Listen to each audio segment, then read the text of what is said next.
said, right, we can do that. And she stops me again and she says, do you have any idea where we park?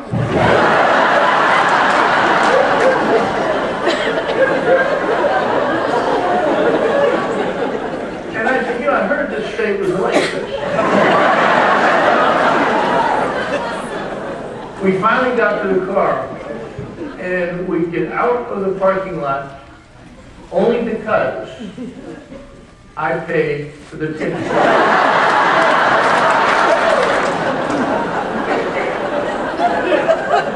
I did not realize that weekend I was going to be part of the Linda Andrews dating service. And it was that weekend I met Bill Loretta Cobb, the writers and all that, met Sandra, who called herself Cassandra King Ray at that particular time. When she changed her name to Cassandra King, I'd been married to her for 3 years and had no idea her name was Cassandra. But in a state of mystery, a state that I've come to love. I have, now I'm going to throw glasses somewhere. Sandra, I leave those at the... Wait about the couch.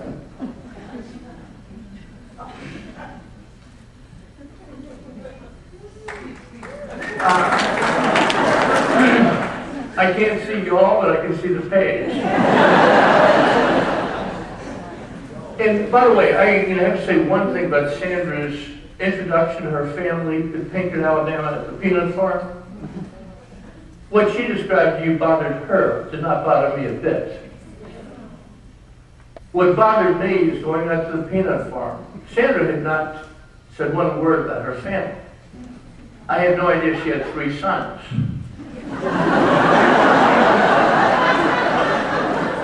Until the Sunday Life came out, I had no idea she'd been previously married. But as we drive up to the farm in Pinkerton, I see, this has never happened to me before or since, 50 huge farm dogs come out to greet us. And I said, Sandra, what is this? And she said, those are Daddy's dogs. He just loves dogs.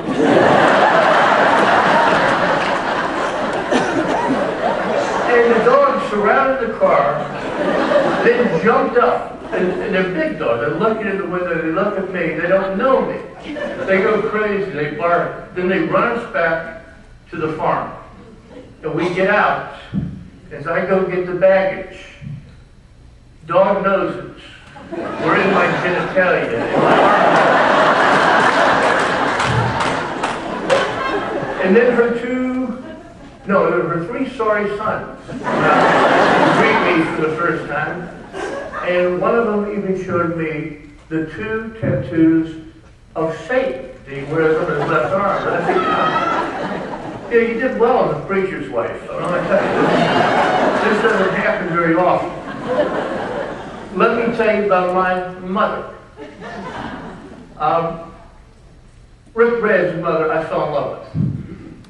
When I read the book, I just went completely crazy. I realized one of the reasons he was telling me the story of my own mother's life that she was ashamed of and I did not know. And so I read that story, and they lived in about the same place. They came from the same place. She was from around Jacksonville, Alabama. My relatives are all from Piedmont, Alabama. And I just said, my mother, I had Gary Ford of Southern Living. Gary Ford of Southern Living. Did something for me when he interviewed me that was very valuable.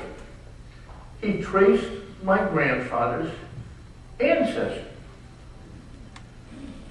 And my mother was always, oh Lord, Mom, it was always felt inferior, always felt she didn't belong. My mother was so innocent. She converted to Roman Catholicism because she thought it was a social step up. And Gary sends me this genealogy. And I learned the first William Peake came to this country in 1700. I had no cotton-picking idea that any of us had been here that long. And I remember I wanted to tell my mother, tell her it was okay. We've been here a long time. We had somebody, a great-great-grandfather, fight the Revolutionary War, the Spanish-American War, the Civil War, every war, we had a peak fight in that war. Then my mother fell in love with my father, Colonel Donald Conroy, USMC retired. My father, size of Rick Bragg, with a personality that looked like it had been shaped by bubonic plague, rabies. My mother falls in love with this guy on Peachtree Street in Atlanta, Georgia. And Dad would like to tell the story, the magic story of your parents meeting. And we all love these stories. And so Dad would say, it's a beautiful story. Chicago, Illinois, Irish. A IQ, the temperature of this room. Well, I introduced Dad that way one time, and he said, my God, it's hot in here. It must be at least 180 degrees. Well, my father was down on Peachtree during World War II, in his elegant phrase, hunting for broads. And my poor little 16-year-old mother comes out of Davidson's department store and crosses the street, and she's wearing a red dress, and Dad, in his eloquent, romantic way, said, hey, your mother was quite a package there, you know what I mean? And so Dad ran up to her and said, hey, how you doing? I'm in the Marine Corps here, doing some training out at the air station. Why don't we go for a movie, or go for a dance, or just make out somewhere? My mother had never seen this. This is, she was like all of y'all. She has not seen this. She gets on the bus, and Dad said there was no air conditioning, so all the windows were down. He runs along the bus, and he says, hey, just give me your phone number, give me your address, tell me your daddy's name, anything, just tell me. And so the bus starts driving away, and my father, a splendid athlete, goes racing after the bus, running as fast as he can. As the bus is pulling away, my mother leans out and says, Rosedale 5, 3478. My sister, hearing the story, would scream out, tell him the wrong number, Mom. Tell him the wrong number. One number, and none of this happened. The misery, the beatings, the horror, the insanity, none of it happened. If you had, and my father just said, it's a beautiful story. This mother, I've written about her a lot. And here's why. She taught me to be passionate about the English language. She read to me every night when I was a kid. And I love her voice. I still hear her voice when I write today. And